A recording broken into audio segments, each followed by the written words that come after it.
Ba-ba-da-ba-ba-ba-da-ba-ba-ba-da-ma. Hello there, welcome to Sunday Morning Marathon. Today we are watching every single lethal weapon movie in one sitting. Diplomatic immunity just been revoked, baby. Bang bang. Free South Africa, you dumb son of a bitch. Welcome to the Sunday Movie Marathon 123, where we watch every lethal weapon movie in one sitting. I'm Max. I'm Chris. I'm Lethal Weapon 1, 2, 3, and 4. All four of them. Yeah. And the new one that's gonna come out when Mel Gibson stops being controversial. I think it'll come out anyway. Yeah. Yeah, I ain't holding up for that. And we'll be there. Front row. Senate. I think it's a HBO Max original. That's shit, isn't it? We'll What's be the there point? at home. Pirating it. Yeah. What is the point? We are back, baby, and better than ever on the Sunday Movie Marathon, episode 123. How are we all? Are we good? Yeah. Doing good. Sure. Just looked over and noticed your tattoo, which I hadn't seen before, your new one. Oh, yeah, shit. Yeah, I got a new I one. can't see it, but You're I'm not just going seeing to pretend it? that... Oh, go on. Get him out. Get him out. Get him out. That's really nice. It's sick. Was that painful? It looked like it was fucking painful. Was, well, obvious. yeah. It's on the side ribs for anyone who can't see. Which is Max's everyone bare. because Yeah. this is an audio thing. On the side ribs. No. Yeah. Oh. It was 5.5 hours of pain. It wasn't that bad. I Okay. heard that it was like, oh, don't get it on the ribs because it hurts on the Yeah, ribs. that's what I heard. Well, it's also like 100 needles stabbing into your very being at a rate of, 1,000,000 miles an hour. Yeah, fair enough. So I don't think there's anywhere you can get it that is not going to hurt. Yeah. It's not that bad on the ribs, honestly. It's not. There's probably worse places, like the knob. That'd probably hurt a lot more. Maybe. But I can only assume that would, but... I feel like that would be one of those that would probably really hurt first, but then it will probably numb like pretty quickly. mhm. I always find that with any tattoo, the shading is actually the worst part 'cause they Yeah. go over the same bit. It But got I don't know worse about towards the armpit. Yeah, 'cause you got that that Yeah. kind of skin up there. Fun. Mm. Yeah. No, It it was all good went though. well. Probably worth it. Yeah. Yeah, it was good. Thanks, Jack, for doing that for me. That's all I've been up to, I think. I've just been ill. We've all been ill. Yeah. Darcy was ill, so we couldn't record, and then she went away, and now she's back. Still ill, Yeah. but she's here. Yeah. Now I went to Bristol and I felt breezy, and then I came back and felt like shit all over again. What's the point then? Like, why don't we just record it last week or some bullshit? Oh, at least Now no, I don't I'm remember actually. the movies that we're talking about. Well, I'm actually more human this week. Like the last time, I was laying on the sofa, half asleep, saying, "Chris, if you don't bring that goddamn microphone over here, I'm not moving. I'm not doing it." Yeah, I moved the chair over and tried to set up the mic stand on there so she could lay down, but it wasn't working. Yeah, I was absolutely bollocked that day. So that's why. And then the next day you ran away. Yeah. The very next day. It was pretty much the very next day. And she's going to do it again. Yeah, I'm Yeah. going to do it again on Monday. Great. Yeah, I know. And you'll never see me again. Fun times. I know. So yeah, so we're doing it now. And then another one next week, Yeah. I think. Yeah. Which will just be me and Max with Darcy every once in a while. Darcy giving every her once in a while. Her views. Yeah, because I'm not going to be here. All your racist views on the next marathon. Yes. Much like this one. So we watched the new Spiderverse movie that came out, and everyone's like, fucking hell, man, this is amazing. The new follow-up to Into the Spiderverse. Yeah, that one. And everyone was like, fuck, man, that was awesome. Is this one awesome as well? Yep. Yeah. Yeah, so. I would say so. Yeah. Highest rated film of all time on Letterboxd currently. What the fuck? Yeah, let me go back into it. What is it rated at the moment? Well, we say that now, but those ones are always like that when they come out. Well, it's It's very averaging. rare for that to happen on Letterboxd. Well, it's though. 4.6 out of 5. I think So- second is Come and See. That's mad. Come and see, Jesus Christ. Yeah. What a double What? play. Companion pieces. That it's like the most contrasting thing I can think of, but beautiful. Beautiful stuff. Yeah, beautiful. Who would have thought they'd bring it back and make it even as good as the last one. Yeah. No one was expecting that first one to be any good. I don't know. I thought it would be good, but I took someone to it and they were like, "Oh, it's a fucking animated movie for babies, is it?" I didn't realise that. I'm like, what are you talking about? And then, what do you know? It was like the best movie ever made. No, you know what? You know what people are like. The second they see it's an animation, they sort of like instantly turn off for some reason. Yeah, I think I missed the first one in the cinema because I kind of looked at it like I was going to be just a generic like animated superhero movie like we get all the time. And then I think I watched it when it came out on streaming or something, and I like couldn't believe how great it was. Sat there sobbing because you were like, "Why didn't I watch this in the cinema?" Yeah, that is pretty much what happened. Pounding the floor. Yeah. I can't believe this. No! I'm actually surprised this film didn't have. I mean, it might have, but I don't know of it happening. Like one of those, the double screenings at midnight or whatever, because everyone loved this film, I was hoping they did. I was like looking for it on View's website, waiting for it because I wanted to see the first one in the cinema, but alas. Too bad. That's a shame, isn't it? Because it slapped. That would be too unique an opportunity. Yeah, I know. Imagine View actually getting in on something. Maybe with the next one. You're just chatting shit now. Yeah, the next one, third one, but not the first one. Do a trilogy. That'll be the one to end it all. Yeah, I think so. Will it be the best trilogy ever made? Yeah. Saying that though, I could imagine them doing it with the second and third movie because they're both. Yeah, that's doomed, what I mean. Right? They're both doomed. Yeah. So I feel like maybe they could, but will they? Probably not. No. No. I don't think they will. I think it would be too good. I know. What an opportunity for them to have, and they're just like, don't want to make more money. Yeah, why do that? Because then our staff are going to have to work even more. I think what I really love about it is it does like the classic like sequel trope where you have to do exactly what the first film did, but on a grander scale, everything has to be more extravagant. You have to do it bigger, better than the last one. And I think they just really pulled it off with it, where it is definitely bigger, but it never like pales in comparison. It never feels like lazy. It never feels like it wasn't a passion project. It feels like everyone that was involved with it was putting in 110%. Yeah, because they were like, we've fucking got to make this a make or break. Like, surely. Yeah, you can't follow up a great movie with a piece of shit. I mean, let's be honest. Well, it has been done. It happens all the time. It happens all the time. But they were like relying on it, right? Because they were like, this movie's great. Well, especially if they want a third movie. Yeah, we can't fuck this up now.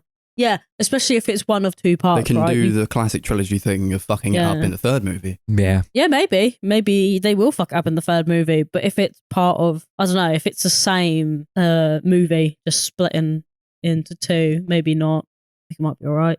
I'm saying this now. Wait until whenever it comes out, and I've completely eaten my words. So we'll see.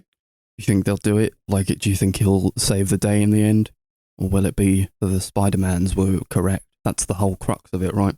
Yeah, that was weird. How like although we're supposed to be like the good guys, they didn't even say like the classic line. I thought we were supposed to be the good guys, and all the Spider-Mans turn against Miles, and he's like, no, I'm going to be the good guy, and everyone's like, he is being the good guy, but all the others. But why are the other Spider-Mans mean? Why are they bad people? How about that? You think it's a good question. There'll be good people in it. See, the thing is, that was weird. I was like, what the? Why is he like the only one who's kind of making sense, and everybody else is like, no, it's like you have. I mean, spoilers for Across the Spider-Verse, where he's like, I've got to save my dad, and they're like, you can't save your dad. It's a canon event. I'm so glad you said that because that is. Like the I hate to bring out the TikTok, the new TikTok, Instagram. It is type the meme that's like, you see your friend out with their trashy boyfriend, but you can't stop because it's a canon. I see my younger brother going through his emo phase, but I can't stop it because it's a canon event that all men must go through. It's like, and it's like, okay, I get it. I don't really know how to.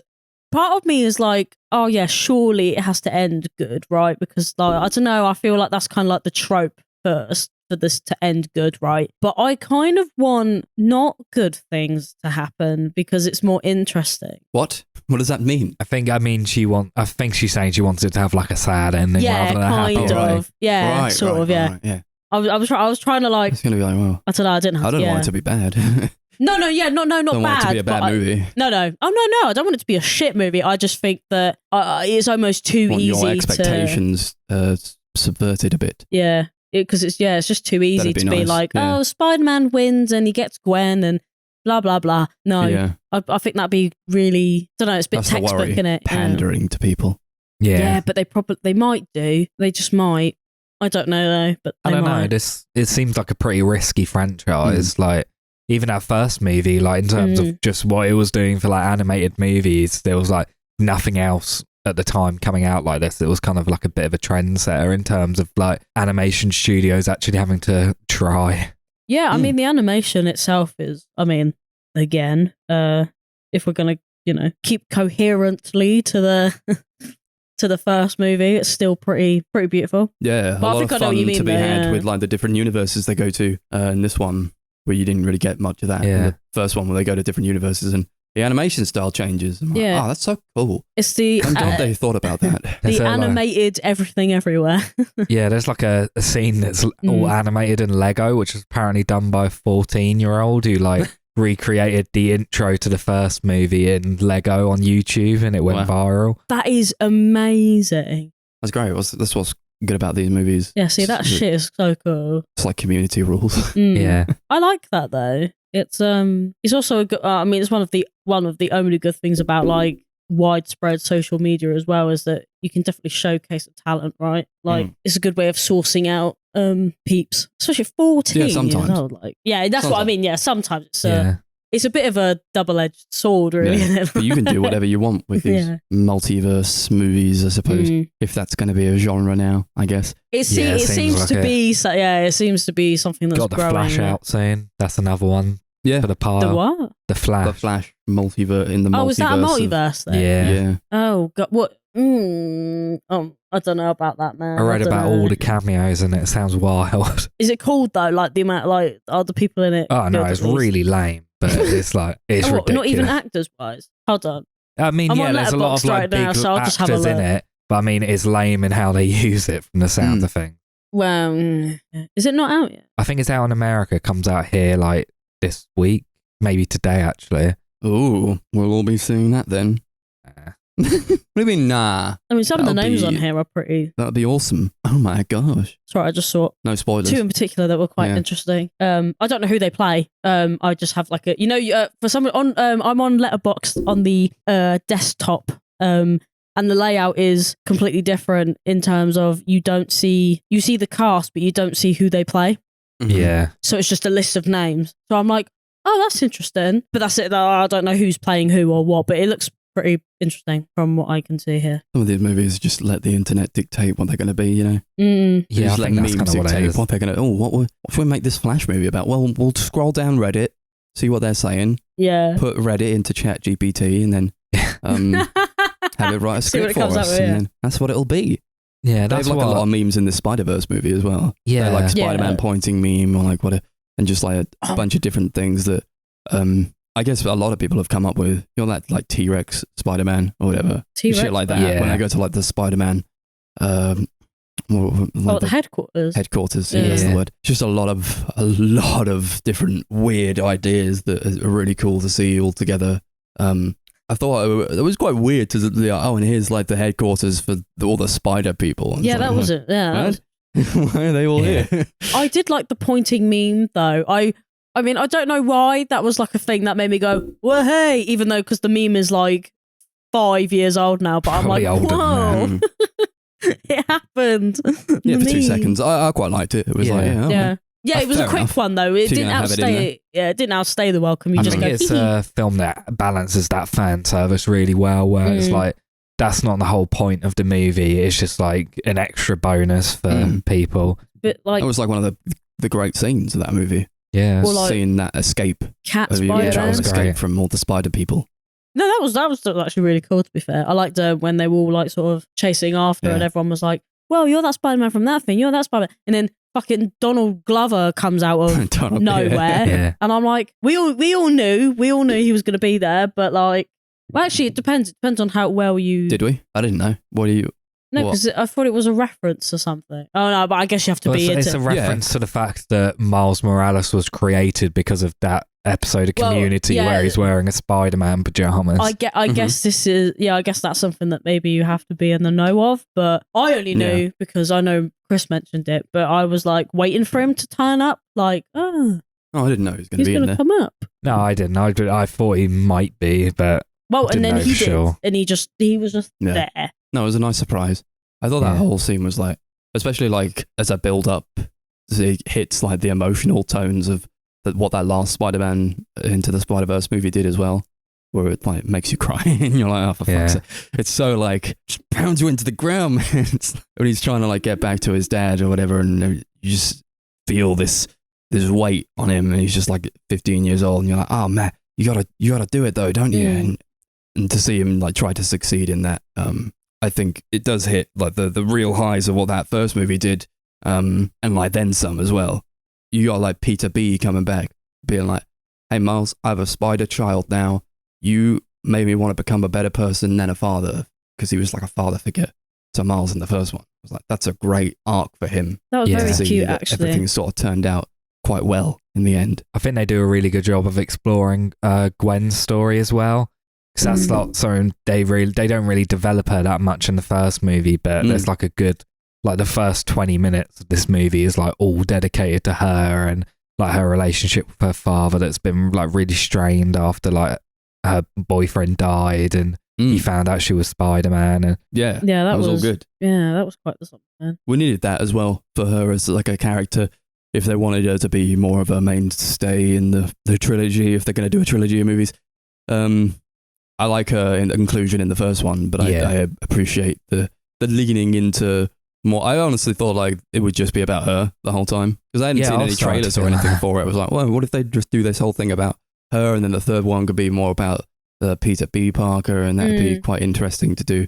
It's not what they end up doing, but I still like the direction that they take it in. I guess from the introduction, you could get that impression, right? Because it does follow her quite closely for a little while before it spans off. yeah, I saw the trailers because they were like at the cinema loads. I don't remember saw seeing them quite it, a if few I'm honest. times. I But don't think I saw them at all. no, I don't think Yeah. I did either. But then But I don't live at the cinema anymore. I think I still like assumed like 20 minutes in, oh, maybe Miles is going to be like a little bit of this story, but it's going to be like all her story. Yeah, but no. No, I guess not. But hey, I thought that villain, the Spot's really fun. They Oh, kind of yeah. start off where he's Yeah, I just like like really him. goofy, like pretty clumsy, like yeah, villain of the week. they villain, call him. yeah. And then That's he's what you just think like, he's going to be. yeah. I mean, he definitely is villain of the week. and then he completely turns, and that's where like one of the places where I think they get really creative with the animation is with him. Going into my holes can take me everywhere, anywhere. Yeah. Yeah, it was pretty grotesque actually when you say I that. do like his arc as like kind of he does seem like a villain of the week type guy when he's trying to steal an ATM at the beginning of the movie, and how he kind of evolves into being like, well, I would like to be something a bit more. And if he's going to be like the main one in the third one, I think that would be really interesting. I This think is he like a probably will really be. cool villain to have, like this weird power of having holes and Yeah. going places in the holes. Yeah, and he looks really scribbly as well. Yeah. Which is just something Yeah, that, it's so stuff. cool. if you Like, haven't seen sort it, of that like- makes sense. Really like that Rorschach character from, is it DC? Or From Watchmen? Watchmen, yeah. Who sort of reminded me of that. But Yeah. No, Had the a one good who time wears the with hat. Yeah, the Yeah. one who wears the hat. Yeah. I like- I've not seen the movie, but he's the one who wears the hat. Yeah. I like the fact that he's the person in the first movie that Miles throws a bagel at. I thought that was really funny. Yeah. Yeah, like, I don't know. It was bizarre. Well, why not? Fuck it. Yeah. Really great music again, I think, this Mhm. one. Yeah. Most of the soundtracks by Metro Boomin. He pretty much like made an entire album. Like pretty much every song slaps on it. Yeah. That's what they need to do more of. I Yeah. think in these movies, or just like any movies that's trying to go for this sort of vibe. It's just like get a guy who knows. Don't get like Pharrell. Get like a guy who like knows So what he's don't doing. get a guy like Pharrell, or do get a Don't guy get like Pharrell. Pharrell. Because Yeah. he'll just create fucking Happy. happy and shit like yeah, that. for 10 songs. I think with Black Panther they got Kendrick, but like most of the songs were really shit. Yeah, well, you have to straddle a line when you're doing this. If you're gonna go for like, and here's a song that we're putting in the movie instead of this is the movie score. You Yeah. gotta be like, this has to have a place within the movie. Otherwise, you might as well be making a music video. And they do that very well in the first one, I think. when he's like deciding that he will be Spider-Man, and they have that whatever song they play in that. I've forgotten the name of it. I don't know. The only song I remember from that was Sunflower. What's Up, Danger? I think. Yeah. I think this one, like on the soundtrack album, I was listening to one of the songs that I remember being in the movie, and Lil Wayne's got a verse on it that wasn't in the movie, and literally every single sentence says spider, like at least once or twice. It's That's really why they funny. That's why they didn't want to play it, because they were like, "There's no way, absolutely no way." Oh, that's funny. But then they decided to feature them with James Blake instead, and I was Yeah, like, that was "That is top tier." I like that we're going stuff. back to like the soundtrack album sort of thing that we You used to have see, like when we were kids with like, Shrek movies. I thought about the first Spider-Man instantly. or even like I Like remember the first one. I had Men in Black, the album as a kid, which was like all original songs written. Like some of it was for the movie, some of it wasn't in it. It was just inspired by the movie. Twilight. We Yeah. could get down and gritty with this like soundtrack album. I mean, sometimes it is completely not dog shit. Depends on what film it is. Yeah, I think seeing it's it a fun, little though. bit more Yeah. now. Like I think the Barbie movie's got it as well. Yeah, the Barbie movie yeah. does. Yeah. Yeah, They've released a couple singles and they've actually both been bangers. Nice. I've only heard one of them. Yeah, you in got the fairness. Dua Lipa one and Yeah. Pink Pantheress has a song. Yeah, I've had the Dua I Lipa think you also one. got Charlie XCX. I think Tame Impala's on there. Tame Loads of Impala crazy people. in a Barbie movie. Oh, yeah, I saw that. Yeah, Mm. I saw that the list of the people. Yeah, sounds interesting for sure. Yeah, Dunno. we'll all be their opening day. Oh, I can't wait. That's coming out I soon. cannot Yeah. wait. Yes, the That's those What was it? memes are like I don't know. flooding fucking social media now as well. Oh, me and the boys go queuing up to see Barbie and Oppenheimer. It's like, I yeah, get the it. Oppenheimer Barbie back Coming to out the back same special. day, I get it. You Yeah. want to see both movies, all right. Although, so I was talking about this when I went to Bristol with my mate Hannah, and she was like, "Oh my god, yeah, we're gonna do the Oppenheimer Barbie back to back." And then she went, "Wait, how long is Oppenheimer?" So then I looked it up, and it was like 3 hours. And she Of went, course. "Absolutely the fuck not." And I was like, "Yeah, I Yeah. think I might end up not doing that I'm going to try myself. and get work off for it. Mm. I don't think I can sit there for 5 hours. Okay. At least it is at least Okay. 5 hours. It's easy. Oh, I don't It'd be think I could fucking do it. easy for me.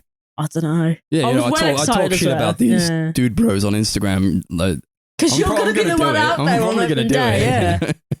No, I mean, if only it wasn't 3 hours long. I think I could have done both films, but I don't think I've got it in me. I don't think. Yeah, it's a tall order. Yeah, I don't It think is. I do. I don't. All these people talking about they're going to do it, but at Yeah, the end of the day, who has that free time?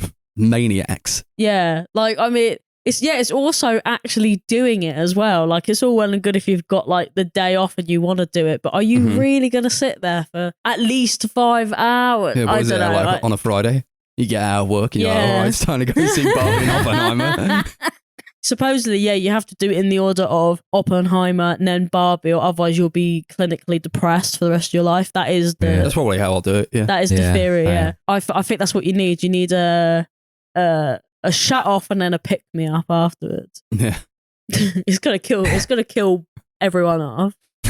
What if I'm Oppenheimer keen, ends and there's like a title credit that says Barbie is just about to start? What if they just double bill it like right then and there? Do you know what? Because of the like, just the frank level of memes about it, I would not be surprised if. But then again, you are always missing out on their capitalistic chance on making money. What they should do is literally say, "Hey guys, who's doing the Oppenheimer Mhm. Barbie?" And they'll just have everyone in the same screen, right? Just have a intermission, Yeah. Yeah. come back. If they do could do Barbie. that fucking gentle minions bullshit. Yeah, they we can could do do it this. now. We can do it now. I mean, maybe not me, but we we can make the change. We, the people, will make this change. Do you want our money or not view cinema? Take us up on it. We got Or an anything independent else to cinema. add to Spider-Verse? Oh, I'm so sorry. I've been chatting shit. No. Probably- I watched it a while ago. I don't know. Yeah, that's the it's been a thing. while. It's been No. a while for all these movies, so I'm sorry if I don't Yeah. have too much to say on them. I think No, it's it's still fun like, though. It's a very, very dense movie. I think there's so much to unpack that Yeah. I feel like it's definitely going to need a couple watches. Yeah, I don't know if it was like the cinema experience, but like when like, some of the dialogue I couldn't really hear that well. Yeah, I think that was a common issue. I think they fixed the sound mixing now because there was a lot of complaints about it. Oh yeah, I saw It was about mostly when that. they were like talking Spanish. I was like, what the fuck are they saying? I think like the opening battle scene, the voices were mixed really weird compared to like the music and sound effects. I didn't thought pick like up on any of it. I genuinely thought that in our cinema screen they just forgot to project one of the audio channels. I honestly didn't even pick up on it, but I'm glad that it wasn't just us then, if that makes sense. I mean, I'm not glad, but I mean, it. I guess it's better in a way, isn't it, that your experience isn't ruined by the fact that Views... Well, we're always ragging on Views Cinema, but they are pretty terrible. Yeah. So I thought maybe it was just a case of they forgot to turn the light off. Their projection's wonky. The sound's too loud. Do you know what I mean? Like I was like, oh, at least it's not. Yeah, I think more often than not, I'm not having those issues. But when it does happen, you're like, it's always fucking happened. But it's always at View though. Never happens anywhere else that I go to. Well, I don't know. I rarely go to different cinemas nowadays. So although I'm ragging on View, they are pretty much the predominant cinema. Yeah, I go to. Basically the only one I go to. They're also the cheapest. I hate to admit. Yeah, because they up their prices, but they are still the cheapest cinema. Still. Yeah, I think I need to watch this again. I'll definitely get it when it comes out on 4K. But it'll probably be on my year-end list. So maybe when we do our best of episode, we'll talk a bit more. Feels like this is dangerous because I'll forget about them by the end of the year and be like, "What year did this one come out?" I do it every year. That's why you got to start at the beginning of the year. Make your list. Yeah, that's what I'm doing. And then add to your list as the year goes on. Yeah, that's probably what I should do. Yeah, I've got my list. But I'm incompetent as a co-host. So. Well, Across the Spiderverse, Spider-Man Across the Spiderverse. It was directed by different people as well, I think. Yeah. Which is always there were still risk. Animators. Yeah. Or part of the animation team in the first one, so they were still involved. Mm-hmm. I have no idea. They seem to have a common goal with this.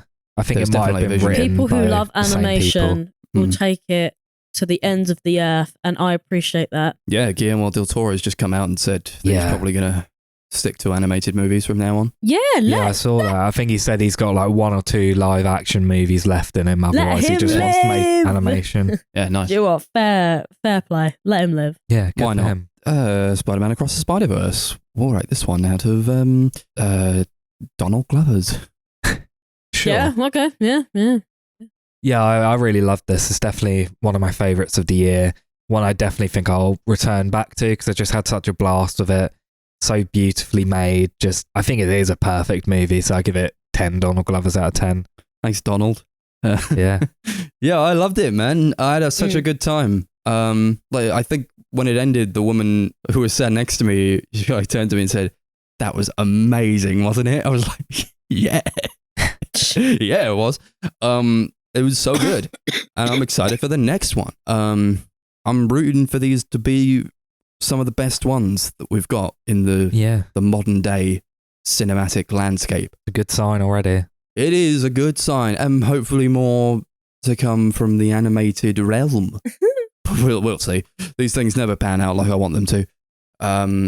9 Donald Glovers out of 10. So I was, for some reason, I was still looking at the letterbox version of this movie, you know, the little page, and I've seen that one of my friends has gone to see it and then reviewed it, and for some odd reason their review is really really taken something to me. So it's talking about it's still, you know, following that generic like Marvel recipe, but the line that got me was, no matter how many ingredients you add or however many universes you make it, it's still a lasagna. And I don't understand, but anyway. That's interesting. I wouldn't say it follows the Marvel formula at all. No. Away from that for now. We could talk about this at another point. But it literally, I just saw it come up. Didn't even know they'd watched this movie. Didn't even realize they reviewed it. But they watched it actually it was about 5 or so days ago. So maybe that's why I missed it. But no, I don't agree with you, Mr. Lasagna Man. I think it's much better than your generic Marvel gunk that they serve you at the local Marvel prisons. So I'm at gonna the Marvel factory. I'm gonna give it 9 Donald Glovers because until I get the second half, you can't have a 10. Until I see it with subtitles, you cannot have that extra mark. I'm sorry. Until I get my sound lasagna. mixing, that's not going to happen, I'm afraid. Speaking of fucking generic Marvel movies, I did actually watch that fucking Ant-Man movie. Oh yeah, The Quadrilogy, whatever it's called. Yeah, Ant-Man Quadromania. Quadrophenia. Yeah, how was it? Shit. It was god awful. Yeah, I was gonna watch Killed it me. like a few days ago when Darcy was away because I was like, fuck it, I've not got anything else to Oh my watch. God, And I think I went to put it on and I was like, actually, is it worth it? No, you'd have been like, do I really hate myself that much? Yeah. And I'm looking at Max who's like, yes, I hate myself enough. Instead, I watched the Muppet movie because I was Yeah. like, that'll be fun. It was fucking hilarious. Hold on. How bad it was. Ant-Man. I watched that. I was like, what the hell were they thinking? Is it It it is really that genuinely bad? awful. It's mostly set in like a green screen land, like, and it's like Ant-Man, but like, what wasn't the fun of Ant-Man? That he got small Mm-hmm. and like he could kill people when he was small. He goes into Wait, small what? land. But he's already Yeah. small. Yeah, Well, he goes into was. small land. This is the Yeah. whole thing. This is what pissed me off. He goes into the small land where everything's small. So I'm like, okay, So he's the same very size small, now. but there's like, it's like he's in space.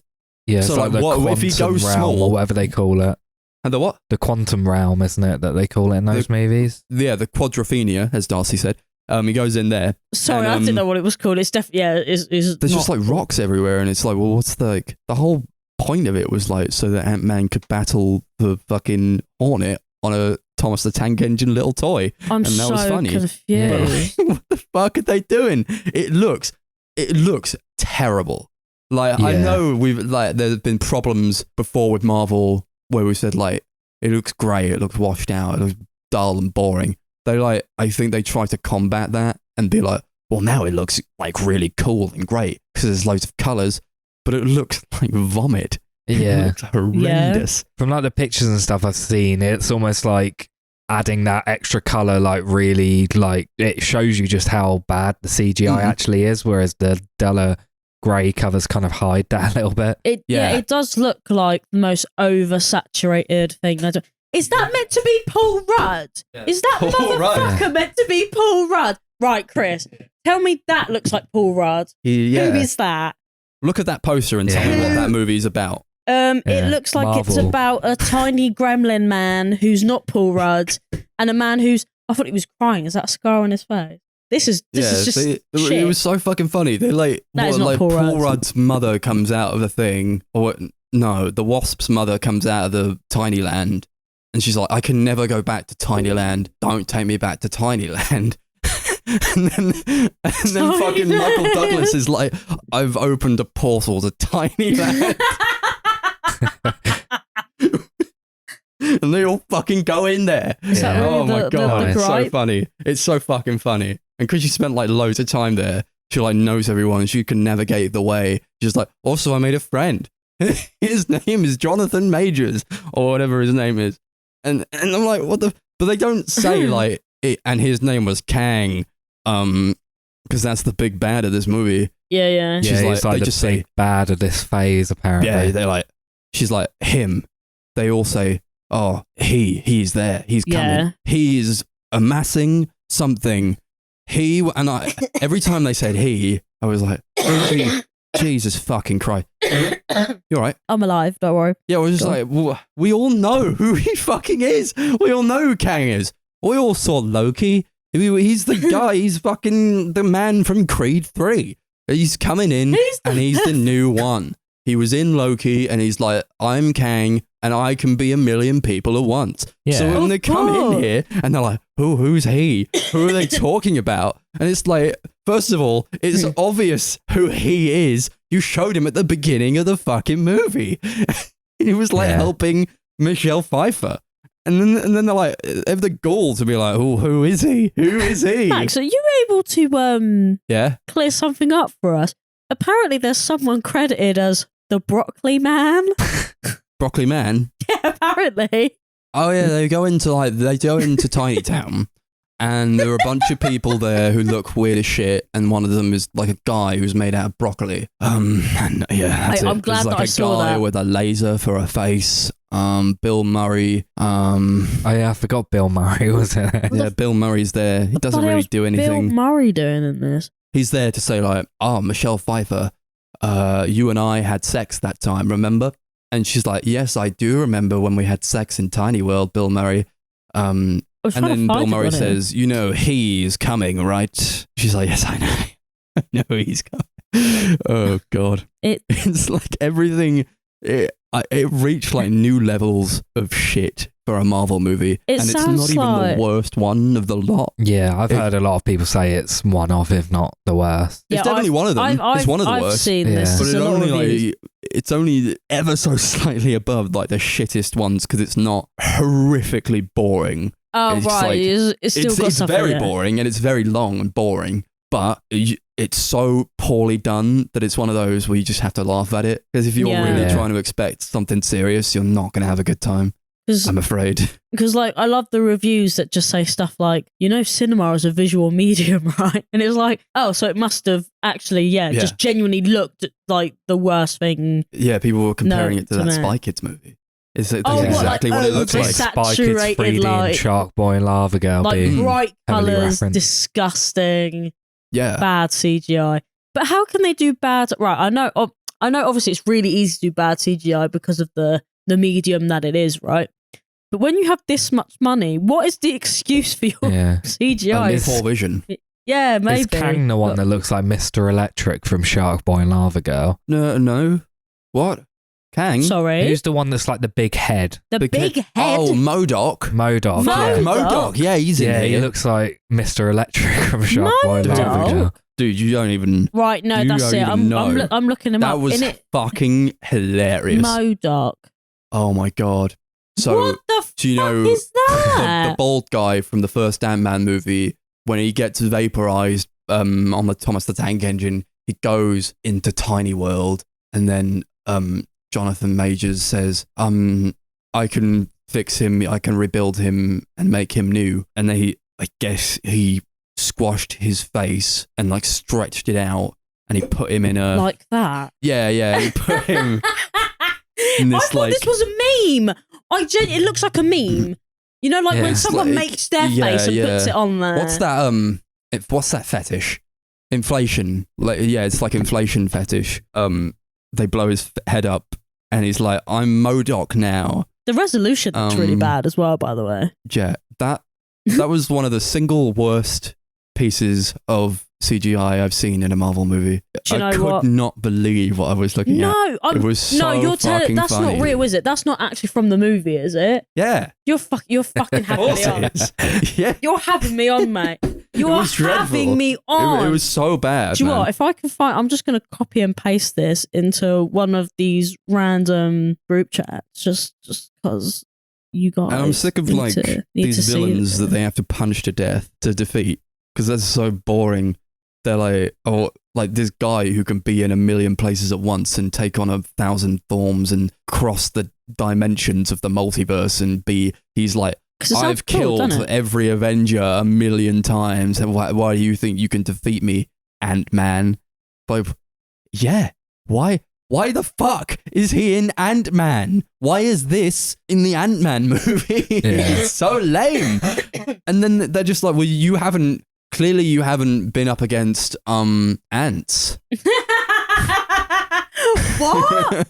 And there's this thing where like when they go into Tiny World, the ants get separated from them and they travel through 1,000,000 years in the multiverse, and they develop super intelligence and they form like this. I'm not even bullshitting. They form like a super intelligent colony of ants, and they've like developed technology. It was basically trying to say that they've learned all that we have and more in the span of like an hour because they were in this different strand of the Tiny World. And then Michael Douglas comes back and he's like, well, what about ants? Have we tried ants yet? And they're like, no, we haven't tried ants. So he's like, well, these ants have told me that they've been developing their brains. So why don't we just get them to kill Kang? And Kang's like, he can do anything. Like his power is that he can manipulate the fabric of reality to basically do anything he wants. So it baffles me that he's like, well, yeah, of course you couldn't defeat me with your tiny people. That's insane. And then Michael Douglas shows up and he's like, what about ants? And then the ants like overwhelm him. I'm like, why couldn't you defeat ants? It's so stupid. And then it just evolves into like Paul Rudd and Jonathan Majors punching each other in the face. And, Nice. and that's how it ends. That's how and it then, ends. And then Ant-Man's like, well, I punched him harder. That's how I won. It's so lame. It's so fucking bad. Sounds it. And obviously the end of the movie is because he can be in a million places at once and he's a million different guys. It goes into the Council of Ricks in a different part of the multiverse, and all the Kangs are there in the stadium. I'm sure you've seen the memes. And then they're like, that Kang sucked. He was a bad Kang. Now we're going to come and we're the cool Kangs. And everyone's like, yeah, and all the Kangs are in the stadium going, we're Kang. We are Kang. And that's how it fucking ends. We are Kang. Yeah. If you guys... I love Google, man. I'm just going to Google I don't think you guys this watched shit. Loki, did you? No, I I watched, didn't, like, 2 but episodes of I'm it. happy just to type in He We shows Are up Kang. at the end, creates an interesting narrative foil, and that's how I want him to be used. But this one Will is just that like, well, what if we just happen? punished him to death? But in Loki, he doesn't even, I don't even think he fights him. I think he's just like sort of presents this sort of quandary to Loki. He's like, that's fucked up. And it ends. It's like, yeah, I don't know how to defeat him. He's like the most powerful being in the how'd you do universe. I have that? no Yeah. idea. And that's how he should have been used. But then in this one, it's just like, well, ants. What if ants? The end. Brilliant. What if ants? Yeah. The most powerful being in the world, do they say? Yeah. Ants. It's Yeah, clear you've never okay. faced ants before. I mean, yeah, that yeah, sucked. it That sounds sucked. like- That movie sucked so much. Sorry to have gone on that fucking tangent. Ant-Man Quadrilogy. What were we even talking about? I don't know. Were we actually talking about the movie, or did we just end up talking about the movie? I guess so, yeah. I'm now at a stage where I'm a bit lost, and I've forgotten that this Yeah. isn't even the crux of the episode. Do you This want is to rate actually it and move on to Lethal Weapon? Oh, sure. 2 or 3 and 2 or 3 quadrophenias out of 10. Quadrophenias. Yeah, one of those. It was really dire. It was fucking dire. Yeah, I mean, I may have to watch it now. We Are Kang. I want to watch it now, just so I Do can. it. It's fucking hilarious.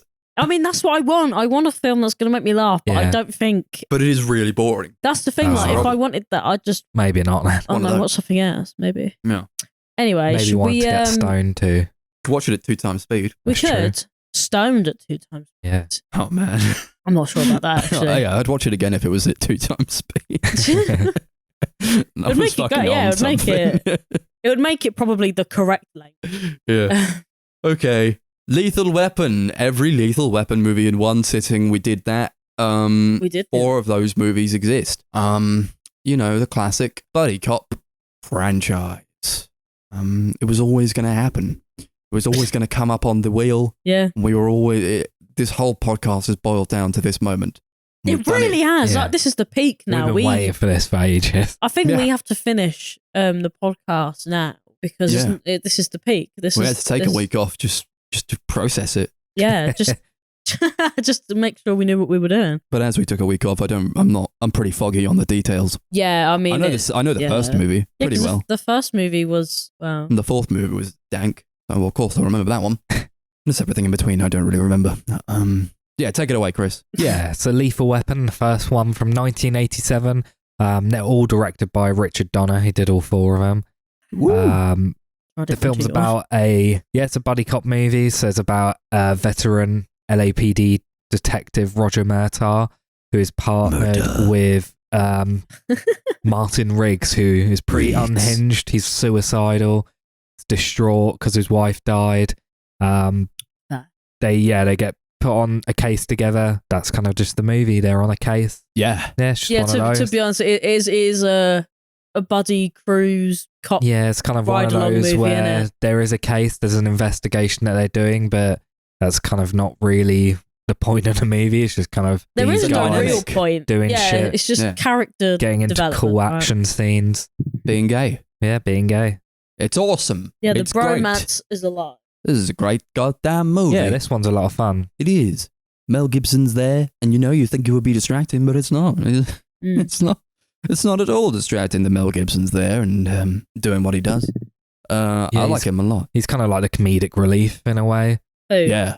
Mel Gibson. Oh, Because he's like, yeah. you can tell he just doesn't give a shit anymore. So he's just like, he's basically every single time he's out, like on the field, he's like at death's door Yeah, because he's ready just to die, like isn't he? whatever. So he's going in there, guns blazing, and it's pretty funny to watch. He's crazy, man. I like when he's on the roof. He's trying to talk that guy down. He's like, fine, I'll fucking jump with you, man. This'll be awesome. And then they do it. They actually do it. Gotta love the action in this movie. I think it's all really well done. Like every time that there's like a scene where they have to fight or something, some sort of action has to happen, I think they handle it very well. It's one of those where like, you know, we compare it to the Beverly Hills Cop movies. It doesn't really scratch the surface. I think there's like night and day where I think they have that. You know, Shane Black's writing this one, and he's a great writer. Brought us such movies as The Nice Guys and Kiss Kiss Bang Bang, and this is very much in that sort of his own brand of buddy cop movies. I think he does very well at them, and I do love the dynamic of these guys, Danny Glover and Mel Gibson. It's one of the classic team ups. Yeah, definitely. I was waiting for Darcy to say something. She's not said anything yet. No, Pretty good. It was fun. Like I had a lot of fun with it, but to be honest, there's not a lot for me to say about the movie. Like it's literally you get your popcorn, you sit there and you go, man, they got such a nice little bromance, and then that's kind of about it. If I'm being honest, there's nothing. Sort of one of those, yeah. I feel like I don't know. I feel like it's not something that I can. You know, I'll get out my little ledger and I'll start making notes like, oh my God, the power dynamics between. There's nothing it's not really here. one of those. It's just a feel good, fun romp. Yeah, you know, it's a bromance movie. There's not a lot for me to comment on here. I think it works so well because of the script in a lot of ways. I think these two work quite well with each other. The casting is great as well. But I think Shane Black did a really great job of like fleshing out these characters really well and setting like this really distinct tone that I feel like he kind of carries on in Kiss Kiss Bang Bang and The Nice Guys, where it is like quite dark at points, but it's also got a really strong sense of humor as well. Well, I guess it makes it feel a little bit more human, right? Like you got to put a little bit of drama in there, because otherwise it is literally just me saying this was a movie. I don't know, you know, it feels a bit more relatable, a bit more human. There's a bit more depth to it. As opposed to me just going, that guy went out on the street with the other guy and he shot people. Yeah, I think it makes it a bit more enjoyable as well. Because you probably get a lot of these buddy cop movies that are very dull, where they're kind of just basically doing the same thing, but not as good. Yeah, but Beverly Hills Cop isn't a buddy cop movie, it's just a cop movie. Yeah, but, you know, it had the same sort of cop elements that, you know, they could get. It's about the cops. They can get a little bit entwined sometimes though, where they all fall into the same sort of category because they are just cop movies. Let's be honest, but some of them do it better than others because some of them are actually, you know, watchable. Yeah, I think Shane Black's probably the only person that can do them well. I've never really been into cop movies though. No, like me neither. To be honest, I mean, does Hot Fuzz count? Not really. Yeah, Hot Fuzz is like the best buddy cop movie. Does that count? But that's again? also like a pastiche of all those other ones. So it kind of doesn't count. But like a lot of the movies that's like a pastiche of like Bad Boys and stuff like that. Those movies I just don't really gel with at all. I just don't but care. I think this like, has such a strong sense of humor and the characters are so likable and like it's like a really like fleshed out world, I think, as well, especially in this movie. So find it quite infectious. Yeah, like it feels kind of goofy, but you're in on the goofiness. Yeah. If that makes sense, rather than it just being goofy for the sake. It doesn't take itself too seriously. Yeah, that's exactly it. It's not goofy because it has tried to take itself seriously and it's like not meta, right? It's like the other way around. You're in on the joke. Like it's I think funny of the Die Hard movies where the first like couple are kind of like this, very like comedic in tone, and then as they go on later on in the franchise, it gets like too dark and too serious, and it just doesn't work as well. Oh, see that. See, it could also fall into the other trap of living long enough to become the villain, right? Like you know, it starts off as a joke, and then it becomes exactly what it was making fun of, which I don't think this is making fun of anything. No, I think it's just. No, just trying to be a good comedy. Yeah. In a way. I think it is a good comedy. Yeah, and it's a good action movie. Yeah, I think for what it's worth, this one, I think this one in terms of action is the one that I kind of remember the most. In terms of everything, action, this is the one I remember the most. Yeah. I mean, this one was like worth remembering though. Like, if your brain is gonna remember any of the 4 movies, it's gotta be the first one, right? Like, I even remember the song from the end of the movie because it was so catchy. What was the song? The one that was like, "Become a lethal weapon." The Lethal Weapon song. Yeah, that song was sick. Chris was in the toilet when it was playing. Yeah, I was going to say, I don't remember that. No, it's like right at the end of the film, and I was like, "This is sick." It's got a good like jazz score to it. I think he quite likes jazzy. I'm not saying he had like much sway with the music that was used by Shane Black, but he does have his movies do have this sort of jazzy tone to them. I think. I like the way you clicked your fingers there as well. Yeah, yeah. That's when you know it's jazzy. Composers were the same throughout the whole 4 movies. I think Eric Clapton was one of the composers. I So mean, there's a lot that of, would like, have been his guitar solos and shit, which are pretty cool. that would have been a cooler fact had it been anyone other than Eric Clapton. Yeah, if it wasn't a massive piece of shit, then it would have been cooler. It is still cool, but it could have Yeah, I been mean, he's cooler. a great musician, so Yeah, I'll give him that. I don't know what you're talking about. he plays the guitar well. He plays the guitar. Gotta love like all the weird like commentary that they put in there as well with like they go to like a crime scene and then they come across these black kids and they're like, the policemen are here. Oh yeah, and that little kid's wow, like, my Mama mum's- says policemen shoot black people. I'm like, fucking was hell. I feel like all 3 of us were kind of like, you know that thing where you like, you kind of, because it's not supposed to be funny. But what I found funny about it was that I was like, when did this film come out? Like, I'm like Googling like when this film came out. Like, oh god, how relevant of the time. Timeless. It's a timeless conundrum. Yeah, and that's what made me laugh. That's what makes that joke constantly funny, is that nothing changes within the system. And, you know, I think they do that so that these jokes can land still.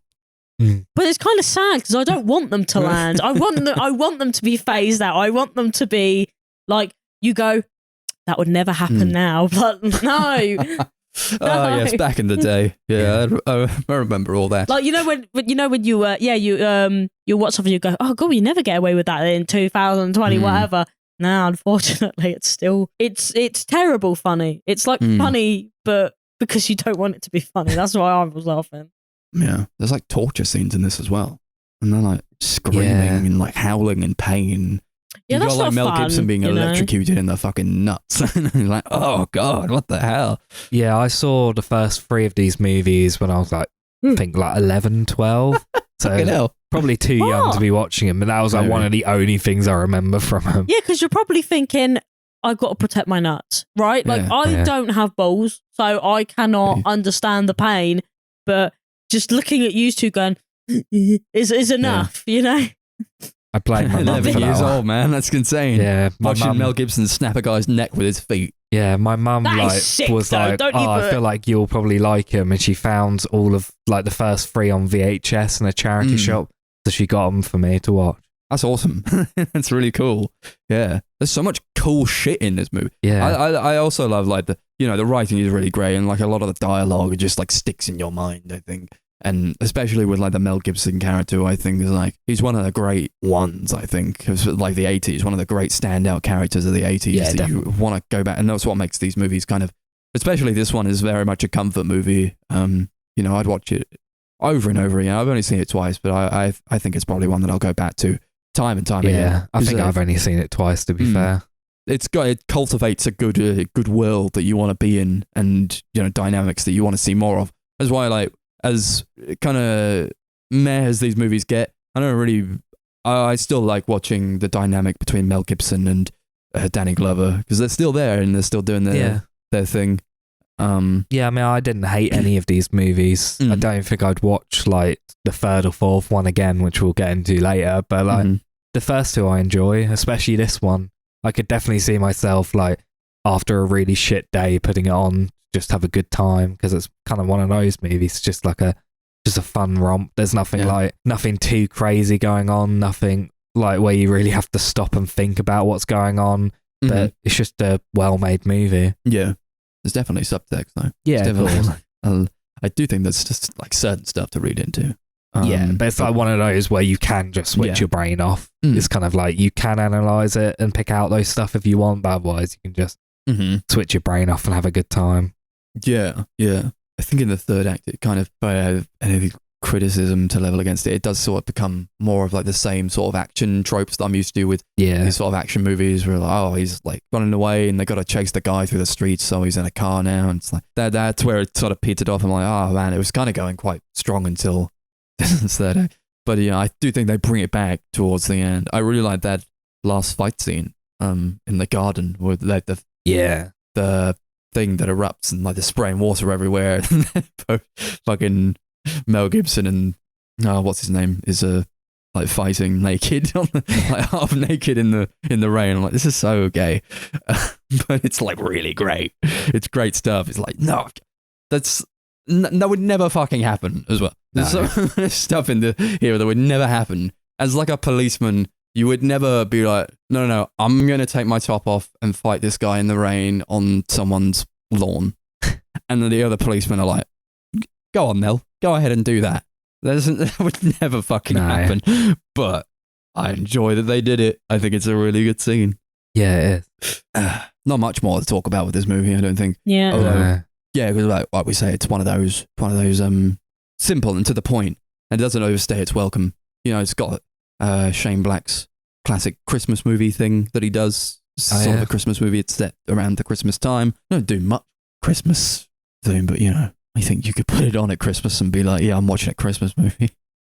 It's one of those. Yeah. If you want to count movies to like bolster the amount of Christmas movies that are actually good, I think this is not a bad one to throw in the mix. Yes, 8. Yeah, it's all right. Yeah, it's 8. Like you'd put it on and watch it with your family on Boxing Day and be like, well, wasn't that a romp? Yeah. That guy just got shot through the eggnog. That was crazy. It was cool. Right. What are we going to rate this one out of? Okay. It's just this strange, intense eye contact that Chris made with me. Like, I was waiting for... I was trying to think of what happened in this movie that was like really stand out. Eggnog. There we go. We'll rate it out of eggnogs. Cool. Yeah, I had a really good time with this movie. I'm glad I finally got around to rewatching it.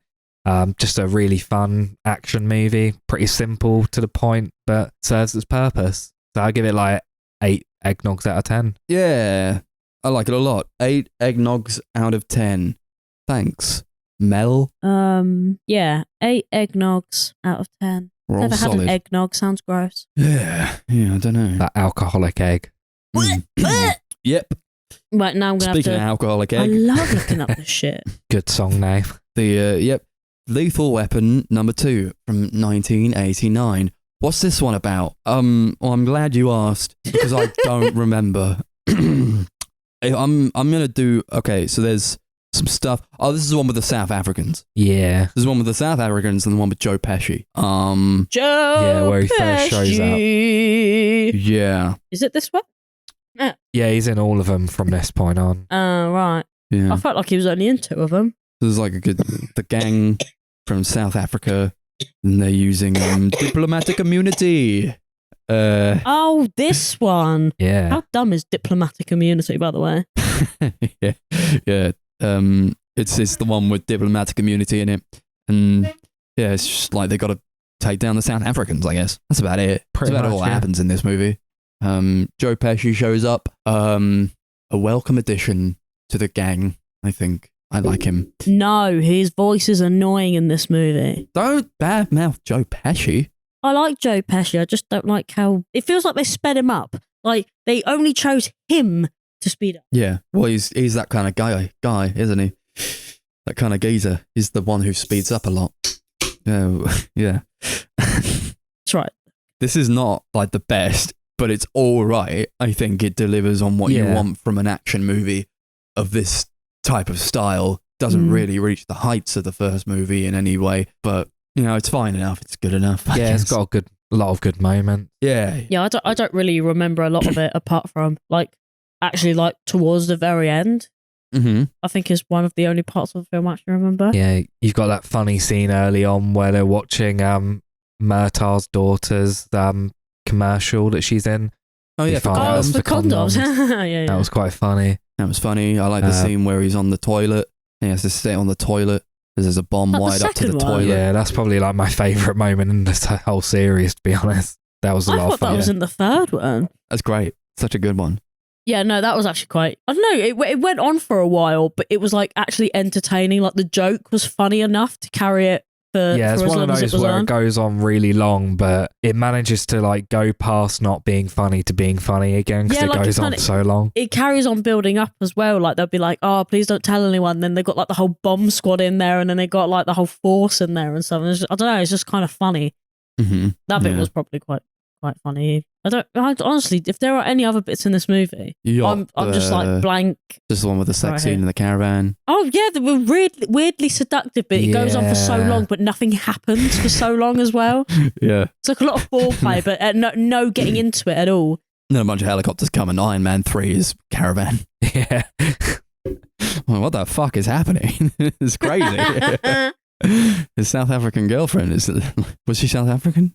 Or was she British? I think That's she the was thing. South African. I think I think they she were was South supposed to be African. I think she was South but African. Yeah. like the main South African guy, his accent was very so-so. So He sh- sounded British a lot of the So time. she was meant to be South African, but she was played by a British actress, from what I remember. Yeah. Patsy something, wasn't it? Something I like I think that. that. I think that was right. Yeah, she was meant to be South African, but she was played by a British lady. She was a patsy. Took Yeah. Mel Gibson out of the game. Yeah. And then they were You can't be happy anymore, Mel Gibson. We're taking her away from you. Yeah, that was quite brutal because he doesn't just see her like in the river, and he's like, Yeah. "Oh, it's happened again." I think that subplot is like pretty much like completely unneeded. I think Yeah, it 'cause just drags it out. Yeah, it is pretty much just cut and dry, and it like they get together in this film, and then she dies like 20 minutes later, so it was like Yeah. pretty pointless. For some reason, as these movies go on, each one is longer than the last one as well. Yeah, it's like wasn't this one 5 minutes longer than the next Something one's like 5 it. minutes longer than that? Yeah, It just something keeps like that. going. But yeah, I feel like they definitely could have cut that out and it probably would have worked a lot better. Yeah, it feel a bit unnecessary because I don't think it really added anything to it. Like it wasn't even like, you know, when you have things that happen for like plot convenience, like now he can be angry at this one person for killing her, but he had killed his actual wife, his wife from before. So I was like, so you didn't really need to kill the other love interest because he's already killed someone that he loved anyway. So pointless. Pointless. He can't be happy. His only love should be to the Force. Yeah. I like that the guy who plays Hank in Breaking Bad, Dean Norris, shows up. Doesn't he have hair in this movie? Yeah. That is what got me. I kept going, Chris, I can't see him. And he's like, he has hair. And I'm like, that's why I did see him, because he has hair. Yeah. I like him though. He's a good actor. He's cool. You like when they like pull that guy's house down, but like Yeah. the integrity of the house was just so you could pull one of the pillars out from underneath it and it would topple like a Jenga Yeah. block. Oh, like termites Okay. had just eaten the whole structure of Yeah, I that. remember you do the exact same thing in a mission in GTA 5. It's that No, whole thing you you have to do. Yeah, exactly. I think it's a very similar looking house as well, so it wouldn't surprise me if they like were just inspired by this movie. That's quite incredible. You took down the one load-bearing pillar. How dare you? Jeez, what? Who someone's was your got it. architect, my man? This is terrible. This is awful architecture. Yeah. But it got them where they needed to be. Why not? Why not? Classic LA. Classic LA, cutting corners everywhere. Ugh. They really, yeah. I do think it feels a bit bloated, and these movies Yeah. as they go on, they feel bloated. They They definitely really think do. they have more time to do things than they actually need. So I think, Yeah, definitely. they're like, oh, you Mm. want to see more Mel Gibson and Danny Glover going doing some stuff, right? I'm like, yeah, not like for 2 hours. Yeah, I don't know. These kinds of plots are not meant to be 2 hour long movies. Yeah, or like No, they're definitely meant to not. be very solid, sort of hour and a half type joints. And you have a laugh and you get out of it and you're like, oh, okay, that was done. yeah, like did they just think that we were like really into it, like to the Mm. point where This is this insistence of like being more important than they actually are. it's just so confusing. What's wrong with just being like fun and you get out and you don't really think too much about it? Yeah, and with this one, there are a lot of points where it is fun, Mm. but there's those bits that just really drag it down, where it just feels like just bloat. Mm. I think all of these we watched, or at least the DVDs I got are the director's cut, so they're all like slightly longer as well. So I Yeah. don't know if the theatrical cut would be much better. Possible. It's possible. Yeah. Why do they always have to like kill the guy as well? They always have to Yeah. kill. They everyone they meet. Yeah, they can't just like shoot them in the foot and cause them. I thought they were supposed to be like the police. But that's I what don't the think police police are supposed to kill people. That's what they do. What they do. They always have to like give them an excuse to kill the guy as well. He's like, well, this is a nice clean cut case. Cuff him, Lou. And then, and then like the guy pulls out a gun and he's like, no! He has to kill them. I'm like, they don't arrest a single person in this movie. No. No, they Even don't. like any of these movies. That main guy at the end, the guy says diplomatic immunity. He's not like trying to defend himself or anything. He's just stood there. Yeah. And Mercer just shoots him. He didn't do anything. But to be fair, he was quite annoying. So That's a good justification. Yeah. He was really annoying. So. Yeah, he just kept saying diplomatic immunity, like he owned the world. You It's don't just own the been world. revoked. Yeah. I mean, That that bit was line is funny as- awesome. That was the best bit for me. Just that one bit alone, I was like, that's so cheesy. It's great. I didn't know anything about this movie except for that line. Yeah. Mm. I thought it was in the first one, to be honest. Mm. Yeah. Who knows anything? Well, it anymore? is great. It is a good one. And I do like that sort of third act and the scene where he's like that guy's fighting Mel Gibson in like this massive container.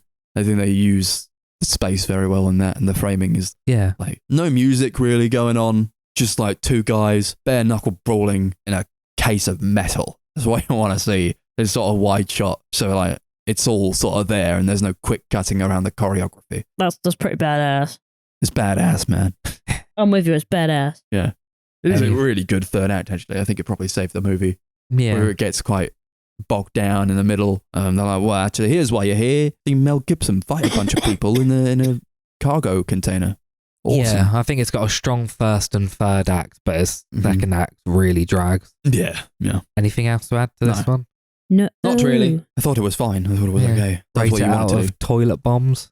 Toilet Bombs. Another good song name. Yeah. Okay. Yeah, this one was fun. I did enjoy it. Not as good as the first one, but didn't hate it. I'll probably watch it again at some point because, yeah, just a good time. I give it 7 toilet bombs out of 10.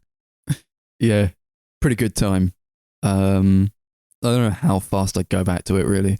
Yeah, no, I wouldn't rush back to it, but No. maybe again in the future. I wouldn't turn it off if it was like on TV. Yeah. But then how often do I walk into a room and like a TV's playing mainstream channels Comedy anymore? Central had been playing it the weekend I went home, and it was pretty Mm. rad timing. Did I watch it though? Did I? Yeah, good stuff. I like the toilet bomb scene. I like the scene where he's on the boat and he's like, is this the one where they're on the boat? Yeah. Yeah, when he's on the boat, and then Danny Glover's like, you don't care about me, man. And Mel Gibson's like, I love you, bro. And they like hug it out, and then they love each other. And that's what it's all about. 6 toilet bombs out of 10. I too, just for the glorious toilets, will give it 6 toilet bombs out of 10. Lovely.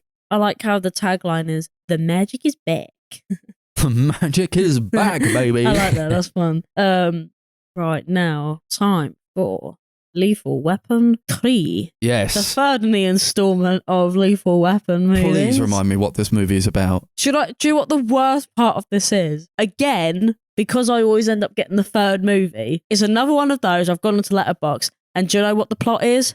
Nothing. There is They're no back. plot. It's like the magic is back again. Is actually what the tagline Knew is. it. And it's like the cops are back for another round of high stakes action. This time setting their collective sights on bringing down a former LA police lieutenant who has become a weapons dealer. Does anyone Right. remember this? No. No, exactly. And that is literally the whole of Letterboxd. So Is this the one with the kids? And then like Danny when Glover's they- son's friend gets... Yeah. and the house gets murked. set on fire. Yeah. yeah.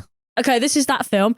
And what I like about this film in particular is that the poster is, Mel Gibson and Danny Glover doing their thing where they're like, stand next to each other. And then Joe Pesci is just like climbing over the shoulders. And Also, Joe Pesci's here. and he's blonde in this one. Hoo-hoo-hoo. Yeah, that's it. That's That's the long and short of it. there's That's no the plot. movie. There's Ratings? no plot. I'm afraid. Yeah, it's not great. It's not a great one, but you still got those characters there. They've Yeah. it's not a complete disaster. It's just a bit much to get through. Yeah, it's quite dull. Yeah. Not really anything going on. the plot is like basically non-existent. Yeah. Just kind of a bunch of scenes stitched together. Some of them kind of fun, kind of funny, and just a lot of just nothing. I like that someone referred to this as a cartoon. Okay. Yeah.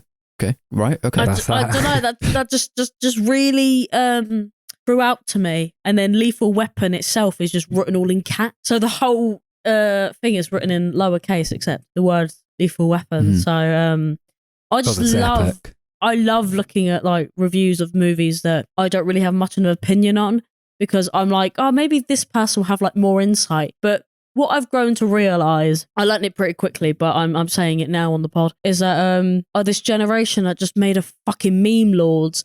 So every review is either serious or just a straight up like meme. Yeah. Just like, oh, remember that one line that was really funny? Yeah, really serious and boring to read. Yeah. And long, so you don't want to read them. Yeah. Or just like one-liners, just trying to be funny. Yeah. Yeah, like, he's too old for this shit, sad face. Like, Yeah, what does that mean? Yeah. No, he's not.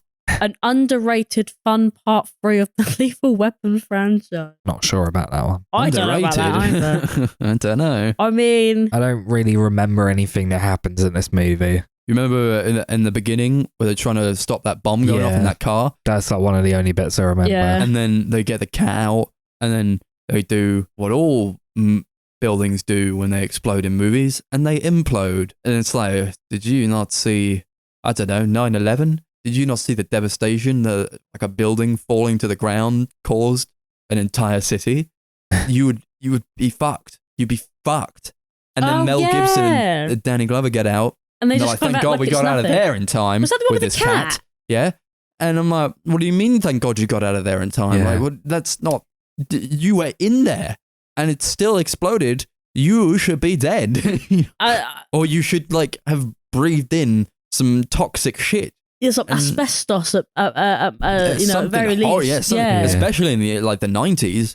Like, goddamn. You see what happened with the people in Grenfell? That building didn't even fall down. You think you can get out safely? That building just exploded. Like, oh man, we're not going to get out of here in time, are we? Like this, we gotta. I guess we just gotta let it explode. I'm like, yeah. What do you mean you've got to let it explode? That's an entire building.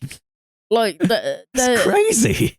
I guess there is some like positives to reading the reviews from other people, because there's a review that just reminded me of a bit in the movie that was like, they go to see that guy's daughter, and she's on the film, and then she gets fired, and then Mel Gibson does some weird shit and then gets her like promoted. Yeah.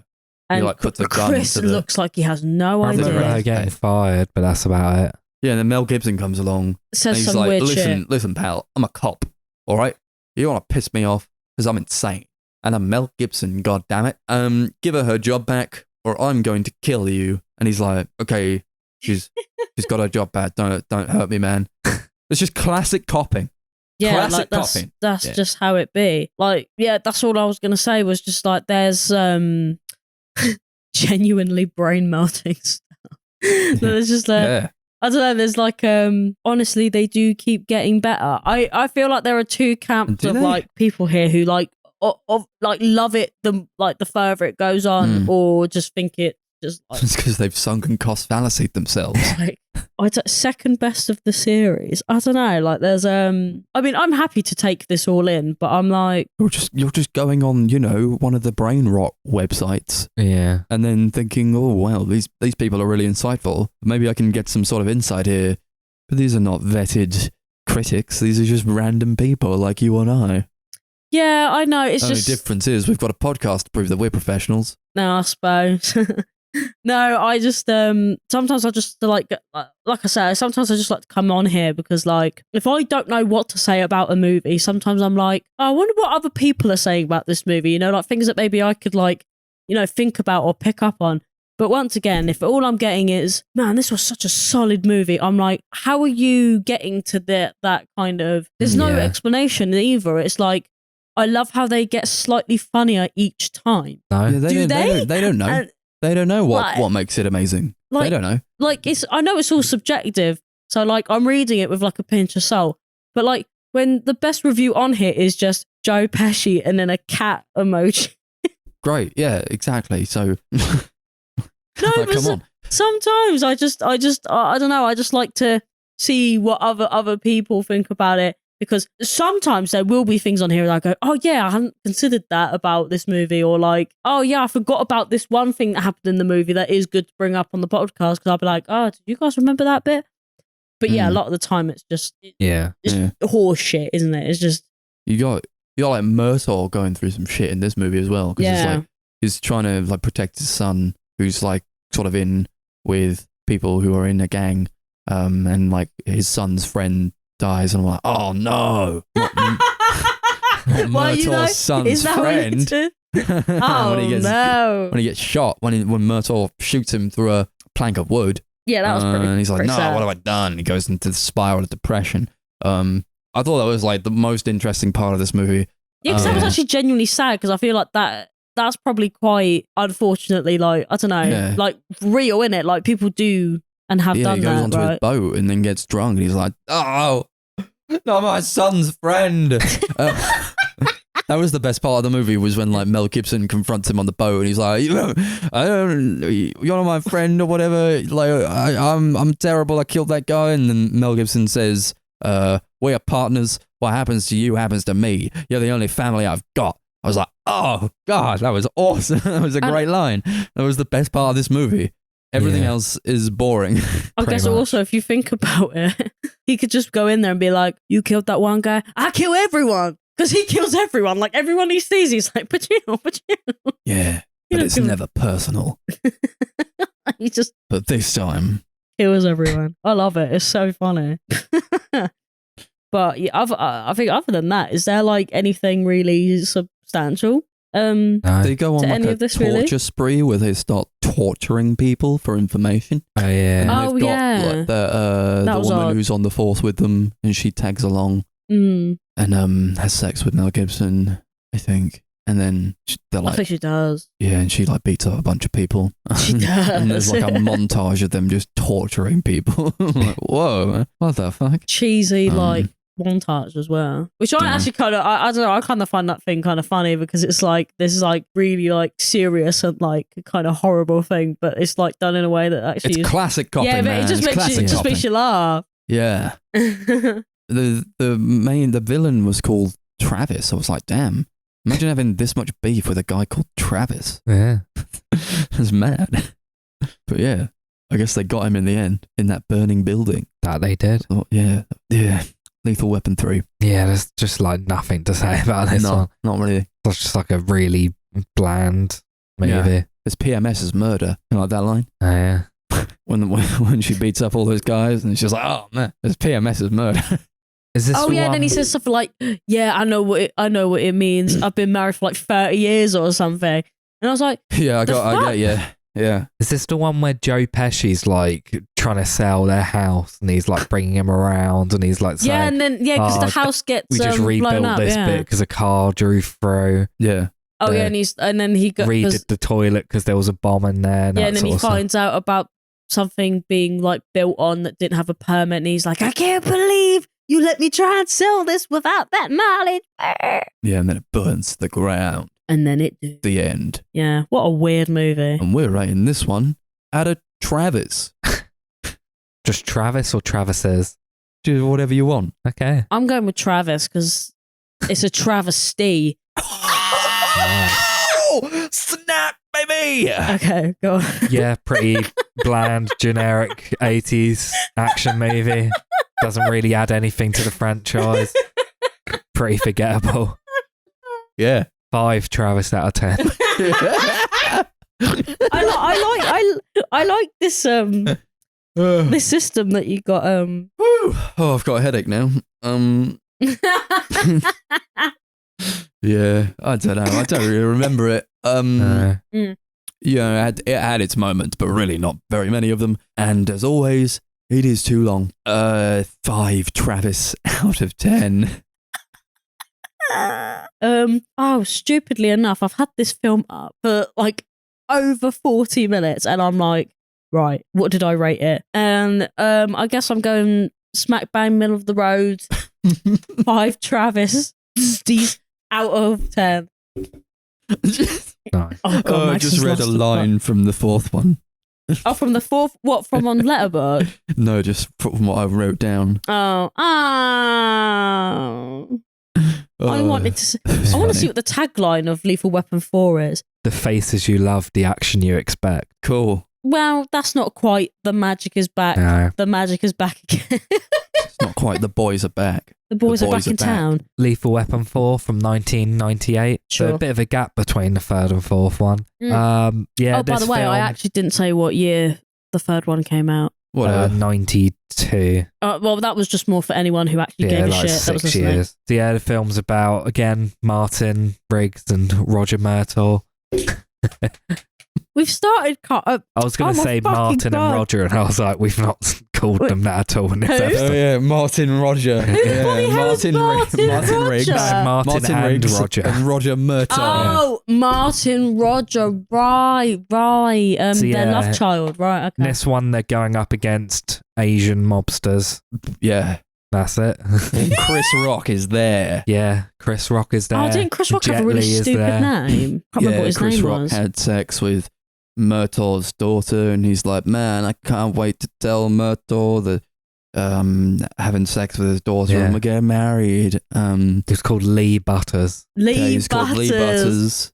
And you know, it's just Marty, isn't it? It's just Marty from Madagascar. Yeah, if you just covered your eyes and listened, Oh, you would man. see Marty in your head. That's the guy that got punched on stage by Oscar the Shark Slayer. I can't believe this is happening. It was This real is, life. That was actually real life. It's pretty funny. Film. Yeah. It was I funny don't in know. parts.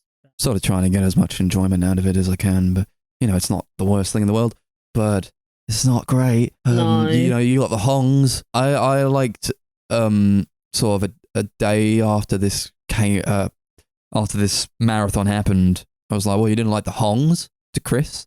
He was like, what the fuck are you talking about? Oh yeah, because Chris didn't know what the hongs were, and I thought they were using it as like a racial slur. Well, no, that was their name. You've got No, like 'cause a there was- bunch of immigrants who come into the scene and to America, and then Myrtle's family are like, come and live with us, the hongs. Yeah, see, like my reasoning behind me thinking it was a racial slur was because in the second one they used a racial slur for people of color, but I can't remember what it was because I had to look it up. Yeah. So that was my deduction from it, but it just turns out their last name was Hong. So I'm just gonna Mhm. sit here and You were just here like, Just- why are they brutalizing this family? that's honestly what I thought was happening for the longest time. And Max What have was they like, done? no. They And haven't Chris done was like, anything. who the fuck are they? The main family in the movie. Well, Look sort at him, of. he's defeated. Sort of.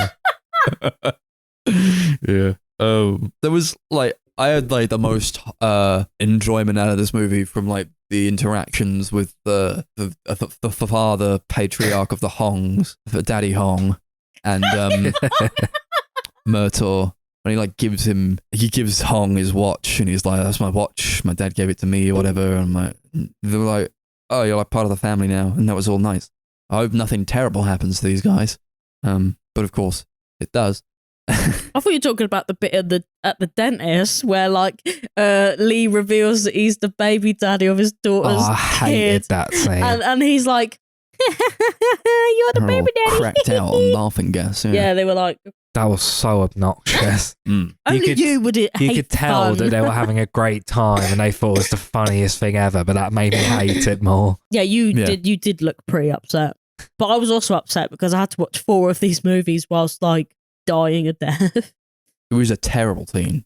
It was so annoying. It did go Yeah. on for a while as well, and I actually thought that time had stopped. I also hate like this whole insistence that like Chris Rock is there and he's like, I've got to tell Myrtle that I got his daughter pregnant and we're getting married. And They were married. they were married. Exactly. That's how much I remember this movie. And I'm like, well, you can't. They were like alluding to like, oh, you know, right? Yeah, I know. We're talking about the same thing, right? Yeah, we are talking about the same thing, but they never like explicitly say, yeah, we're talking about this. We're talking about the fact that I'm married to your daughter and she's pregnant. Yeah, because he thinks that he's gay for it. Yeah. Yeah. So then- Which is so So then bizarre. Myrtle thinks, yeah, we're talking about the same thing. You think you're in love with me. yeah. And then Chris Rock's like, I got your daughter pregnant and we're married. So we're on the same page, right? But they never explicitly say what either of them are about. That's such a cop-out in like so many movies. So I think especially at this time. And like there was a lot of that in like the early 2000s as well. Where like just one character assumes one thing, the other character assumes another. And they agree that they assume the correct thing that each other is thinking about. But they never say what. It's so... like it's lazy and boring because it's like, and they just drag it out. They always just drag out this, and then like and you're like, okay, so the sort of low point or whatever is going to culminate in them finding this out, and the fact that they weren't on the same page, which is not so much what they do in this movie, but it is like needlessly wasted time when they could have just said things explicitly to one another. And then Hong dies. It's true. You're like, no, not Hong. That's not true. Hong. Everyone was screaming, not Hong. Anyone. And Chris was like, who the hell is that guy? I don't remember him at all. But, you know, as boring as it is, I do like the last scenes. I do kind of They're like kind the of third act. wholesome, I guess. Yeah, I like the Hong stuff, and I like this. They come up against the ninja, and you're like, okay, they're fighting a ninja, and that's like fine. That's quite interesting, I guess. I guess. It's like, okay, if you're gonna try to take something out of the movie, Yeah. like I guess so. There's a very gay ending when Myrtle has to save Riggs from being crushed and drowned because he kind of so like he gets beaten up by the ninja, Myrtle gets beaten up by the ninja, and then Mel Gibson gets thrown into the ocean and he gets crushed by like a massive stone. And then Myrtle wakes up and he's like, Riggs, where are you, Riggs? My long love. And he's like, I don't know, because he can't see him because it's darkness. So he kind of just sort of senses where Riggs is. So he dives into the water and he goes to save him. I'm like, that's insane. The power of love. The power of lethal weapon, being a lethal weapon. And just sort of being in, sort of contact with each other in that way that only lovers could really truly sense. Even more powerful than that because they were in a buddy cop movie. This is obviously the one where Joe Pesci comes in at the end and talks about his pet frog that he had. Yeah, And he says, The best bit, easily. When I was a kid, I had a pet frog. His name was Froggy. He was my best friend. I used to kiss him. And Froggy was the only one I ever loved. And then I met you and Roger. Like, what the And now my what the new fuck? family. What now. the fuck I are you actually think talking about? That bit was so funny because I wasn't expecting him to. So obviously, the second he starts talking about, because obviously he's talking about family or whatever, I just didn't Family. expect him to chuck out this whole. When I was younger, I had a frog, and I Yeah. was like, a frog. I know exactly what you're going through. Yeah. I had a frog when I was younger. Yeah. Thanks, Joe. Thanks, Pesh. This Yeah, is that was- also the one that got me pissed off because in the beginning, Riggs and his girlfriend are like, yeah, I just don't really want to get married. And they both agree, I don't want to get married either. Yeah, insane. I was like, wow, I hope the resolution to this is not that they get married. Like, okay. Because they're like having a baby together and she's pregnant and they both decide that they didn't want to get married. It was like, yeah, that's fair enough. And then obviously at the end, she's like, I can't have this baby if I'm not married. What do you mean? They're like, get a rabbi, get a random rabbi. And he's like, well, that's not like, they even say like this, it's not going to be like a real marriage, is it? And she's like, I don't care, do it. What are you talking about? Why is this the way this has to end? It's so lame. Jesus. And the worst part is that I knew it was going to happen. Yeah, it was pretty obvious. As soon as they set it up. It's a pretty predictable movie all around. Yeah. True, Yeah. true. Yep. Cool. And we'll rate this one out of Butters. I'm good with Butters, to I be was going fair. to say Froggy, but yeah, Butter's fine.